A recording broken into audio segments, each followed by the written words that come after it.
responsible spending by the government, but again, asking the people to reimburse her for the jewelry that she got lost or stolen or whatever. Also, this is a good. She also got back a $325 claim. At least wanted to put in a $325 claim for moisturizer. That was also again among the items included. The theft reportedly took place in July of 2018 in San Francisco, where Verma's luggage was stolen from a rented SUV as she rented a speech in where she bashed Medicare for All and the Affordable Care Act. So yeah, that's great stuff.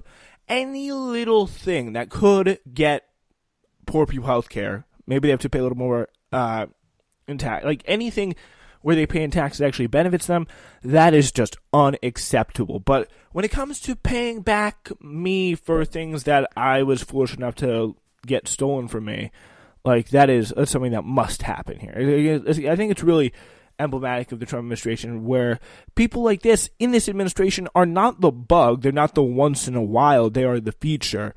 And that's I think the prevailing theme of this administration as opposed to any other.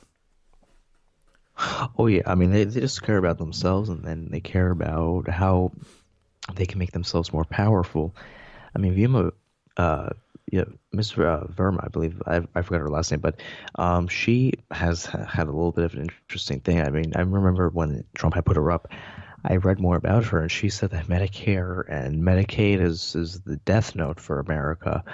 She really wanted to privatize Medicare.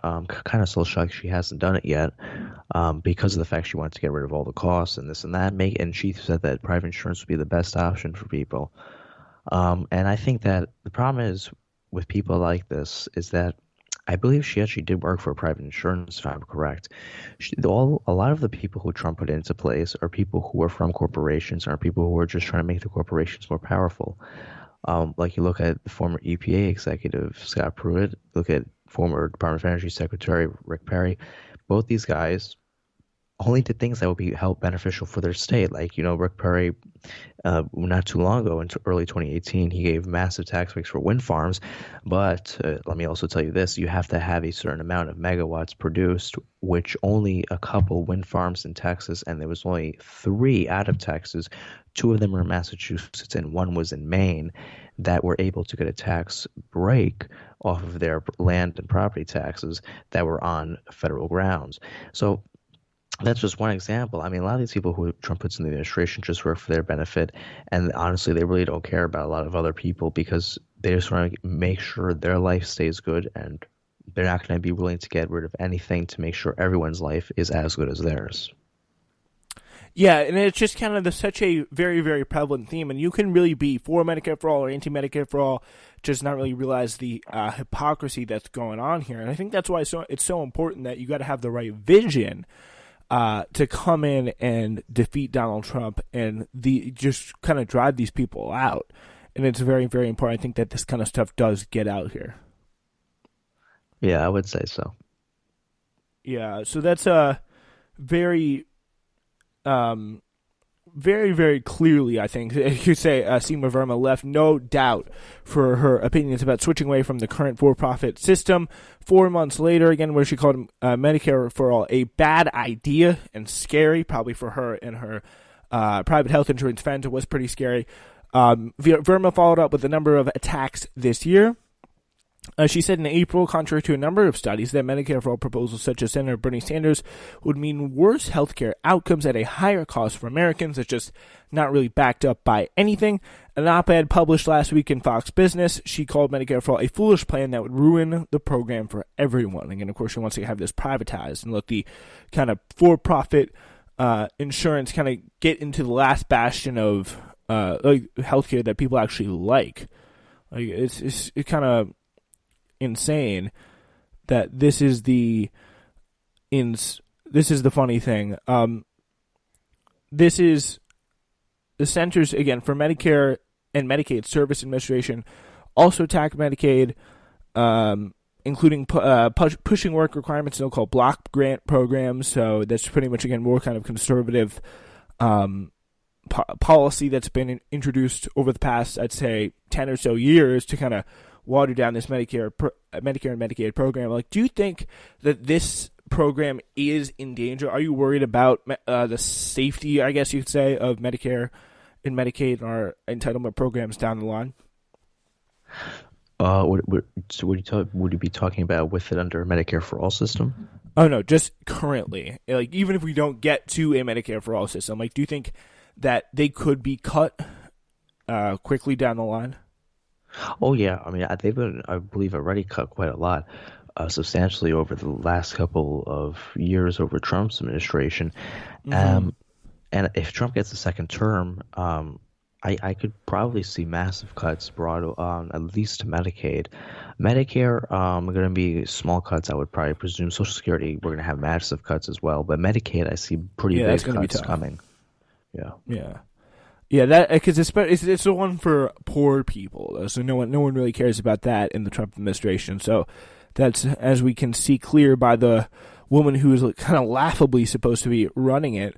All right, we got a little bit of funny clip for you now. During a Sunday appearance on NBC News Meet the Press, Senator Ted Cruz drew laughs from the studio audience after he pushed President Trump's thoroughly debunked conspiracy theory about Ukrainian election interference.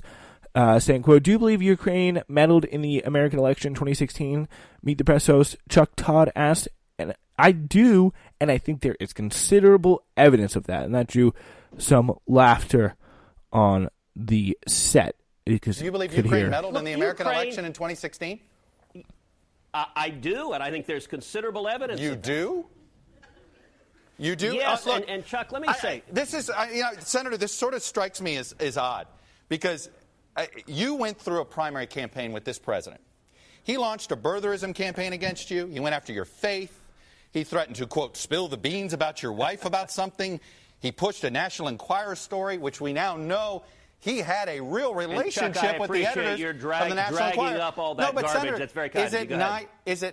Let me ask you this. Is it not possible that this president is capable of creating a false narrative about somebody in order to help him politically? Except that's not what happened. The president released the transcript of the phone call. You can read what was said on the phone call. Yeah, and the Biden. Let me point out again. And you yourself thought the Biden part was troubling. Yeah, so again, this just goes on and on here with Chuck Todd, I think, having this really ready and knowing kind of what Ted Cruz was going to say, bringing up in response to him saying that, no, Ukraine definitely didn't meddle in the election, bringing up all the kind of nasty things that Trump said in the primary about him and his wife and all that stuff. So that's very, very funny stuff. Like, what do you make of the insane downfall, I guess you could say, of Ted Cruz and the really rough path that Ted Cruz has had to go on? And I really just get the sense that he just regrets it every day, that he has to kind of cape for this really dumb guy. It's this stupid, like blithering idiot who beat him horrifically in a primary campaign, and insulted his wife, insulted his dad, just insulted everybody around him.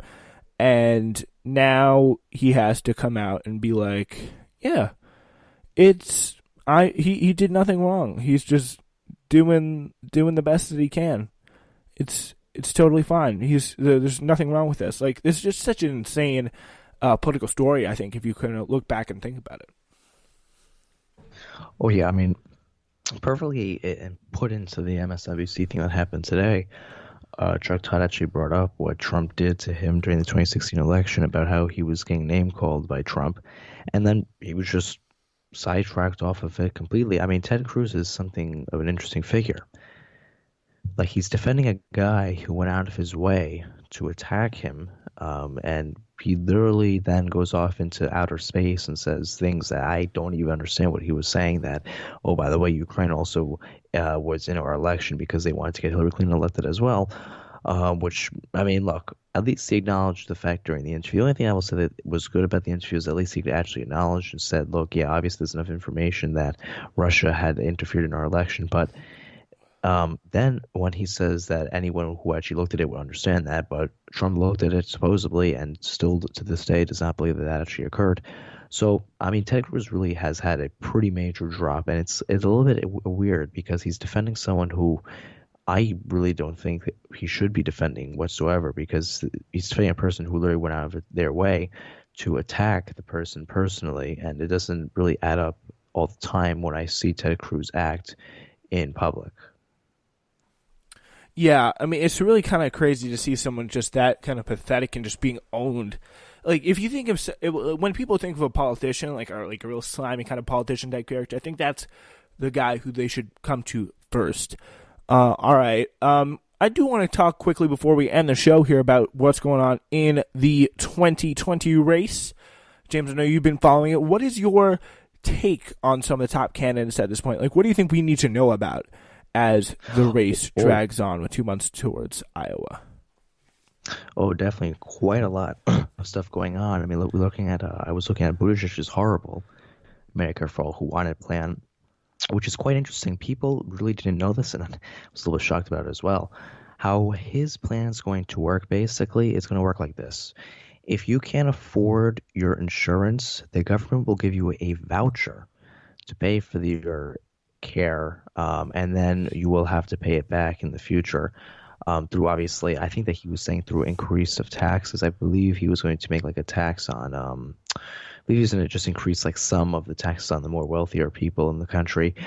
But it's really interesting because like the Medicare for All Who Want It, he was going to expand Medicare, but for people who can't qualify for Medicare because of income, age, or any sort of difficult like health difficulty, the government's going to be getting basically out vouchers, which are going to then be paid off to the private insurance, which are going to be giving out the vouchers, which is a little bit odd when I was reading about it. But overall, the race is looking quite interesting. I mean, Warren had a little bit of a drop, but she actually rebounded a little bit. Buttigieg, for some reason, is gaining a little bit in the race overall. But honestly, I wouldn't really be worried about him because Buttigieg is just making a lot of mistakes on the trail. Not really honestly making mistakes on purpose. Like, he's not like saying incorrect words. He's just making himself look like a buffoon. He's making himself look like someone who doesn't know what they're doing. I mean, when I look at him nowadays, I think he's running for school council. I don't think he's running for the presidency, and I think that's the problem that he's going to have if he actually gets the nomination, which I can guarantee you right now he won't, because I believe he's in fourth place in most of the recent polls.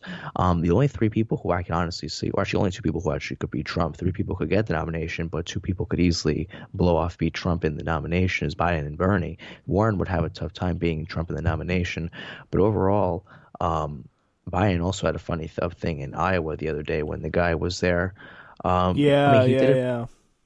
Took it pretty cordial, I will say, though. The guy was a little bit of a, I don't really say he was very smart either, but he did take it pretty cordial. He wasn't throwing anything around.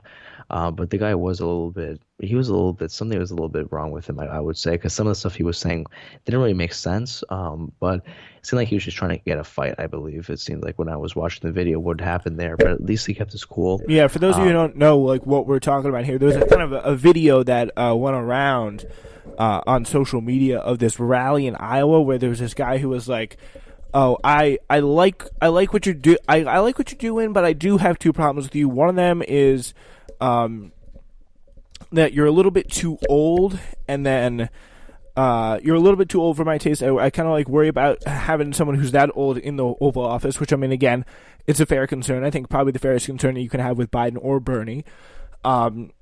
And the other thing that he said was, I don't trust what you're doing with your son, and I don't like that you gave his son, you kind of got your son into a cushy political job.